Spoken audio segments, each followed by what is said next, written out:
महाभारत से भी हम बहुत कुछ सीख सकते हैं। क्यों? क्योंकि महाभारत में बहुत सारे अलग-अलग कैरेक्टर्स थे।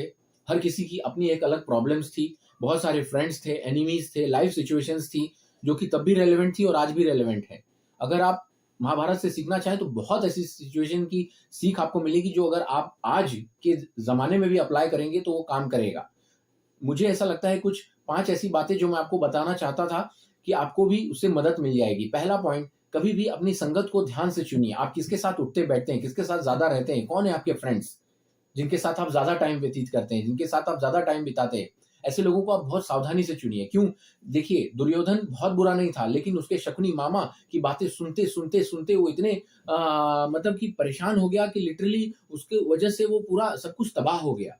गलत संगत की वजह से, मामा शकुनी की वजह से। क्यों? क्योंकि मामा शकुनी बदला लेना चाहते थे धृतराष्ट्र से, यानी दुर्योधन के पिताजी से।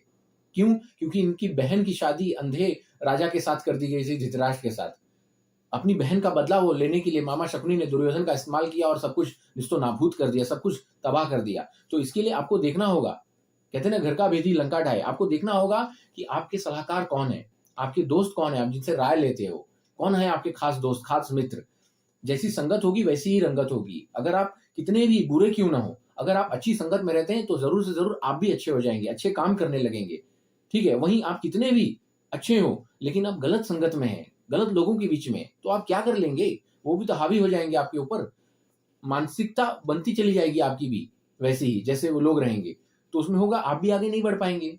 बहुत लोग अच्छे होते हैं लेकिन गलत संगत में वो बर्बाद हो जाते हैं और बहुत लोग होते हैं अच्छे होते हैं, बुरे होते हैं लेकिन अच्छी संगत में आ जाते हैं और उनकी ज़िंदगी बन जाती है। तो आप देखिए आपके दोस्त क्या कर रहे हैं? क्या करते हैं वो? क्या बोलते हैं? ज़िंदगी में कुछ उन्होंने अचीव किया है कि नहीं? जो बोलते हैं वो करते हैं कि नहीं? उनके लाइफ़ के वैल्यूज़ क्या हैं? उनके गोल्स क्या हैं? देखिए वो कौन है? सिर्फ़ दोस्ती है इसके नाते आप उनको दोस्त मत मानिए। कहीं आप भी तो गलत राह पे तो नहीं जा रहे हैं। आप हमेशा इस बात का ध्यान रखिए फ्रेंड्स। दूसरा, ओवर अटैचमेंट।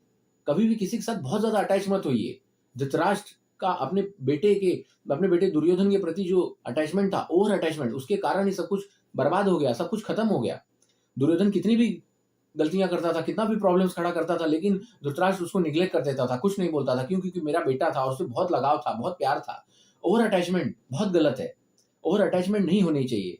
अब कभी-कभी क्या होता है ओवर अटैचमेंट का लोग फ़ायदा भी उठाने लगते हैं। जब कोई देखता है कि यार सामने वाला मेरे पे ही हमेशा बहुत भरोसा करता है या मेरे पे ही आश्रित है, मेरे पर ही टिका हुआ है, मेरे से बहुत लगाव है, उसको मेरे से बहुत प्यार करता है, मेरे को छोड़ के ही नहीं जा सकता, तो उसका भी लोग फ़ायदा उठाने लगते हैं। आपने देखा होगा कोई आपका दोस्त होगा, कोई आपका चाहने वाला हो जो कि आपका फ़ायदा उठा रहा है, तो उसको छोड़ दीजिए। ऐसे लोगों को आपके साथ मत रखिए। ऐसे लोग नासूर की तरह होते हैं, आपको खा जाएँगे।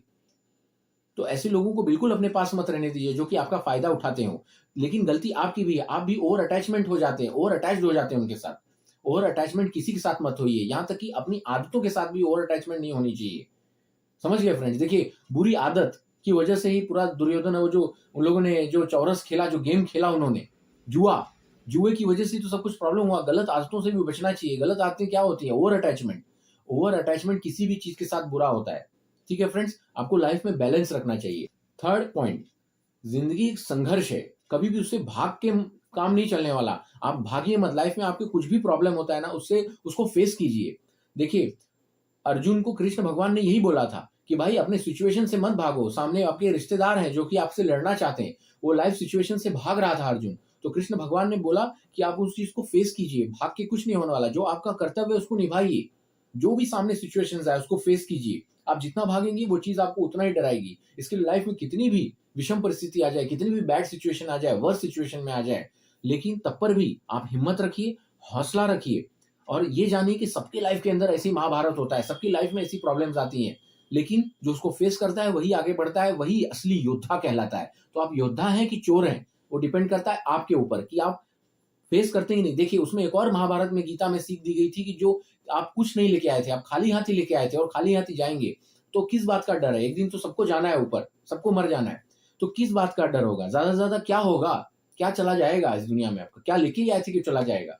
तो इसके लिए जो भी लाइफ सिचुएशन है उसको आप फेस कीजिए, डरिए मत, आप हिम्मत मत हारिए। जो आप कर सकते हैं वो कीजिए। जो चीज़ आप नहीं बदल सकते उसके बारे में टेंशन क्यों लेते हैं? जो चीज़ आप नहीं बदल सकते वो नहीं बदल सकते, उसको छोड़ दीजिए ऊपर वाले के ऊपर।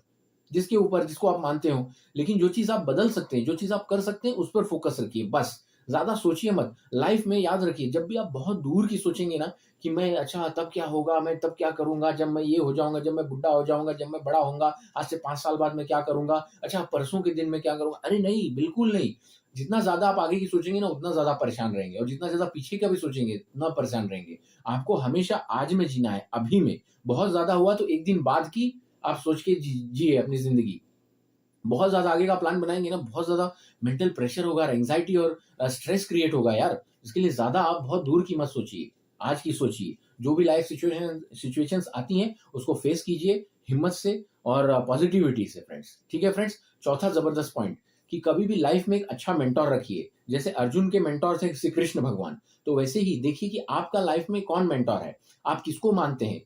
अगर आपके मेंटर नहीं है तो आप किसकी बातें सुनते हैं, किसकी बातें आपको अच्छी लगती हैं, किसकी बातें आप मानते हैं।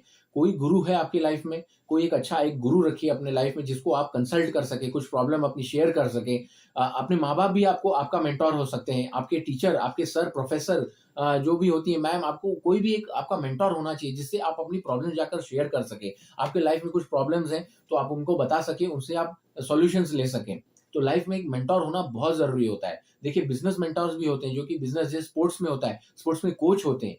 जैसे कि लाइफ लाइफ में स्पोर्ट्स में अगर आपको कुछ दिक्कत हो गया उनको तो वो हमेशा कोचिंग करते हैं, उनका मोटिवेशन बना के रखते हैं। उनको टैक्टिक्स सिखाते हैं कैसे आपको खेलना है, कैसे आपको माइ प्रेशर को हैंडल करना है, कैसे आपको सिचुएशंस को हैंडल करना है, कैसे आपको फेस करना है, सामने वाले की कैपेबिलिटीज़ वो सब बताते हैं और आपकी स्ट्रेंथ्स को वो उजागर करते हैं और उसपे वर्क करते हैं। तो वैसे बिज़नेस कोचेस भी होते हैं जिसमें कि आपको बिज़नेस को कैसे रन करना है, बिज़नेस में क्या दिक्कतें आएँगी, उसके लिए आपको सॉल्यूशंस बताते हैं। आपकी स्ट्रेंथ क्या है, किस बिज़नेस को आप कर सकते हैं, वैसे उसके लिए बिज़नेस कोच होते हैं। तो वैसे ही लाइफ़ में एक मेंटर रखिए, जो आपको बता सके कि कैसे लाइफ़ को जिया जाए, लाइफ़ में कैसी सिचुएशंस आएँगी, तो उनको कैसे हैंडल किया जाए, रिलेशनशिप प्रॉब्लम्स को कैसे हैंडल किया जाए। तो ये सब बहुत सारी सिचुएशंस हैं, मन को कैसे कंट्रोल किया जाए, कैसे कम्युनिकेशन को बढ़ाया जाए, कैसे आप अपने फ्रेंड सर्कल को बढ़ा सकते हैं। बहुत सारी ऐसी चीज़ें होती हैं, जो कि काम आ सकती हैं, तो इसके लिए लाइफ़ में एक मेंटर होना बहुत ज़रूरी है फ्रेंड्स। 5वां पॉइंट फ्रेंड्स, देखिए लाइफ में रणनीति होनी चाहिए, लाइफ में हमेशा एक स्ट्रैटेजी होनी चाहिए। कृष्ण भगवान और अर्जुन मिलकर युद्ध जीते क्यों? क्योंकि उनके पास एक रणनीति थी, उनके पास एक स्ट्रैटेजी थी युद्ध को जीतने की। तो वैसे ही लाइफ में कोई भी आप काम कर रहे हो ना, तो उसमें आपके पास एक स्ट्रैटेजी होनी चाहिए। आपके पास गोल तो होना चाहिए, लेकिन उसको अचीव करने के लिए एक रणनीति होनी चाहिए, प्रॉपर स्ट्रैटेजी होनी चाहिए हर चीज़ का एक रूटीन होना चाहिए। अगले दिन आप क्या करेंगे उसकी एक स्ट्रैटेजी होनी चाहिए। मैं सुबह उठूँगा तो मैं ये काम करूँगा, सबसे पहले मैं क्या काम करूँगा, सबसे लास्ट में मैं क्या क्या काम करूँगा। वरना नहीं तो होगा क्या कि आप कोई भी काम कभी भी किए जा रहे हैं, लेकिन रिज़ल्ट कुछ नहीं आ रहा है। इसलिए ज़िंदगी में आप देखते होंगे कुछ लोग बहुत ज़्यादा बिज़ी होते हैं, लेकिन उनका रिज़ल्ट कुछ नहीं आता। वो वहीं थे यहीं वहीं रह जाते हैं, वो आगे कभी नहीं बढ़ पाते। क्यों? क्योंकि उनके पास कोई स्ट्रैटेजी नहीं होती। तो लाइफ़ में स्ट्रैटेजी होना बहुत ज़रूरी है। चाहे आप स्टूडेंट हो, चाहे आप जॉब कर रहे हो, चाहे आप बिज़नेसमैन हो, चाहे आप रिलेशंस ले लीजिए, हेल्थ ले लीजिए, आपका फाइनेंस ले लीजिए, हर फील्ड में आपको स्ट्रैटेजी की बहुत ज़रूरत है। अगर आपको पैसा कमाना है तो आपके पास स्ट्रैटेजी होनी चाहिए। मैं पैसा कैसे कमाऊँगा? किन-किन सोर्सेज़ से कमाऊँगा? उसको इन्वेस्ट कहाँ करूँगा? उसको सेव कैसे करूँगा? ये सब सारी स्ट्रैटेजीज़ का एक खेल है फ्रेंड्स।